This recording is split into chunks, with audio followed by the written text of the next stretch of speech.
Hello and welcome back to the Shuffle Music Reviews and Retrospectives from a Gracelessly Aging Millennial. My name is Keaton.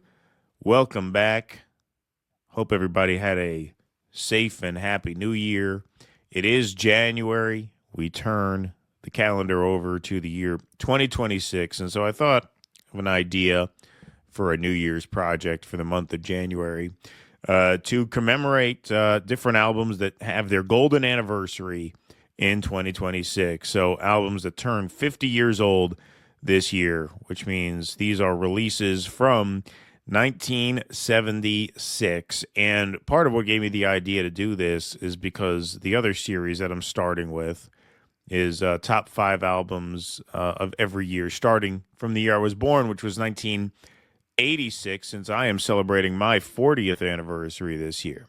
But going through the mid to late 80s and looking over these album lists and struggling to find five albums every year that I really feel enthusiastic enough to, monologue about for 3 to 5 minutes and then, urge people to go listen to. What a contrast between 86 and 76. What a difference between the 80s and the 70s. You look at a list from the 70s, to narrow down a top five here is almost impossible. You have at least 20 choices that should be there. I mean, in 1976, you got albums by Stevie Wonder, The Ramones, Peter Frampton, Marvin Gaye, David Bowie, Aerosmith, Bob Marley, Queen, Warren Zevon, Joni Mitchell, Jeff Beck, Billy Joel, Aretha Franklin, the Rolling Stones. I mean, it goes on forever. ELO had a good album this year too. So there's just so much stuff to choose from that I thought we should just do a series on 1976 albums that turn 50 years old this year. And so that's what we'll do. I'm not sure how many we will get to. That depends on time constraints, of course. But these are not ranked per se.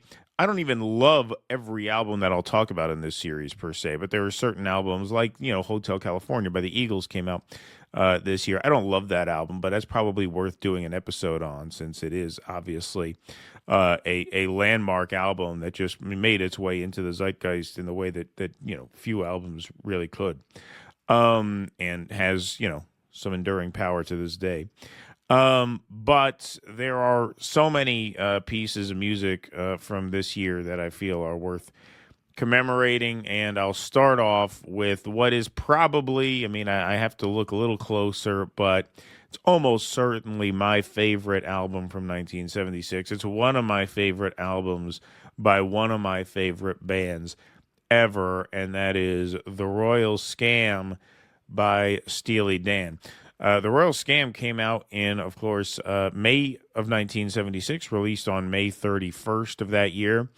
This was Steely Dan's fifth album in 5 years. One of the things that's most amazing about this band is the consistency of output over a very short period of time. This was really just a burst of inspired creativity. Their first album came out in 1972, which was, of course, Can't Buy a Thrill. And they released an album every single year through 1977. Now, back then, artists would release a lot of albums closer together. You didn't have 4 or 5 year breaks between albums. I mean, you look at Bob Dylan's output, you look at the Beatles' output, pretty consistent annual releases. In fact, there were years where Bob Dylan had two albums come out in the same year. But what makes this a particularly interesting feat on Steely Dan's part is that they were notorious sticklers in the studio. These guys were true perfectionists, so much so that after their third album, they kind of shed three of their five-member lineup and became essentially a studio duo, Walter Becker and Donald Fagen, of course, who would then bring in studio musicians to just work relentlessly on their compositions until they had it perfect. They were notorious for making musicians perform take after take, sometimes 40, 50 takes per track in order to get things exactly the way they wanted them. And so, given the precision, given the meticulousness, given the attention to detail and the perfectionism, it is kind of amazing that they were able to put out an album per year 22, 3, 4, 5, 6, 7. So 6 years in a row. And they really got better and better for the most part. I'll do an album ranking for Steely Dan at some point, obviously. But they really kept their quality up. Just an incredible band. I first got into Steely Dan when I started learning how to play music. My music teacher in junior high, back when I was learning jazz trumpet, had a copy of Asia in his sort of office. And I asked him, "What's that?" And he said, "Oh, you should check these guys out." And at the time, they had just won the Grammy for Album of the Year for Two Against Nature, which was their comeback album. That was released. That was it, 2000, I think, 2000, 2001. I think 2000. Um, that had just came out when I was in junior high. So they kind of came back into the conversation right at the time that I discovered them, which was right at the time that I was learning how to play music. And they're one of these bands that you could learn a lot about music just listening to them.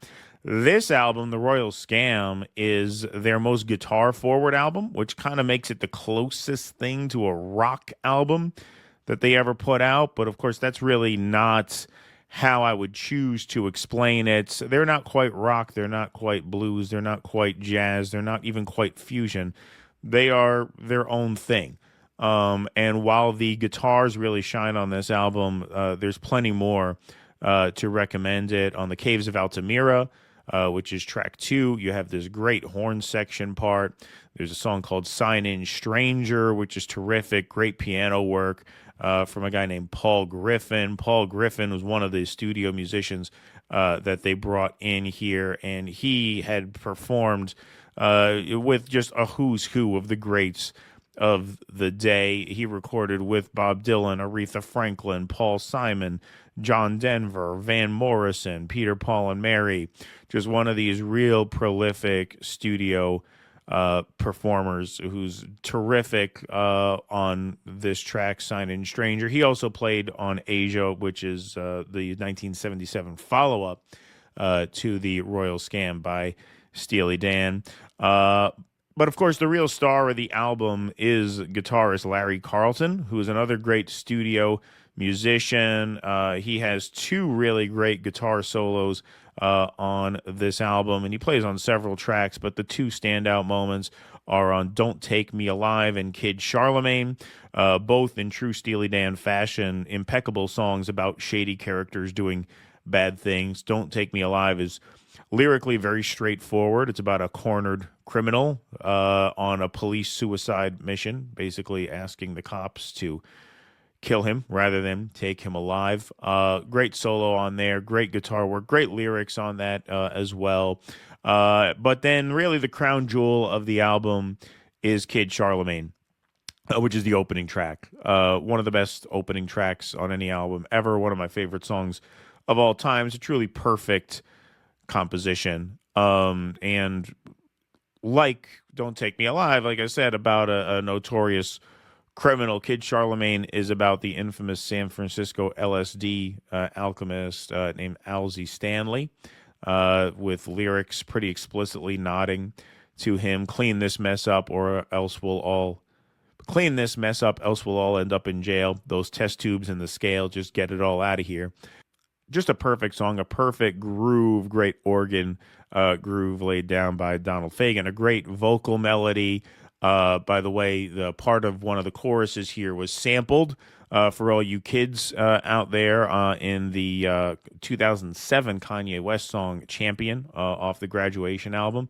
They took a sample from Kid Charlemagne.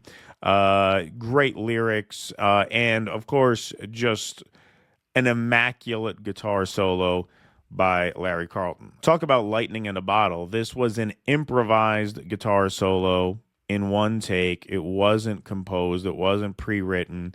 It's just one of those real magical moments. Just absolutely perfect. For my money, the greatest guitar solo ever recorded. It's so good that actually in years since he has gone back and learned it note for note based on the improvised recording. And when he plays this live at different gigs that he plays, because he went on to do some solo work as well, he actually performs the solo note for note the way he did on the studio track.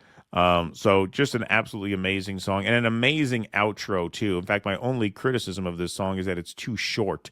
You know, a song is great when your criticism is that it doesn't go on long enough. The outro jam of Kid Charlemagne is so terrific. It kind of fades out after a minute. I think that could go on for at least another minute. It's just so infectious. The drumming, everything just comes together so perfectly.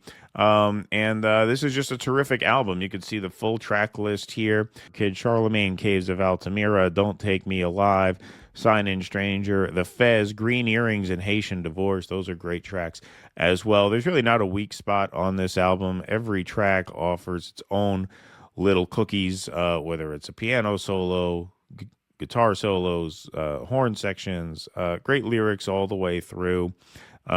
This was Steely Dan really approaching the peak of their power on this little miraculous 6 album in 6 year run in the 70s. And the Royal Scam turns 50 years old this year. Thought this was worth its own review. Moving forward in this series, we'll probably group a few albums together. We'll probably get to about 15 or 20 since there's so much to talk about from this year. But thanks for listening, and we'll see you next time.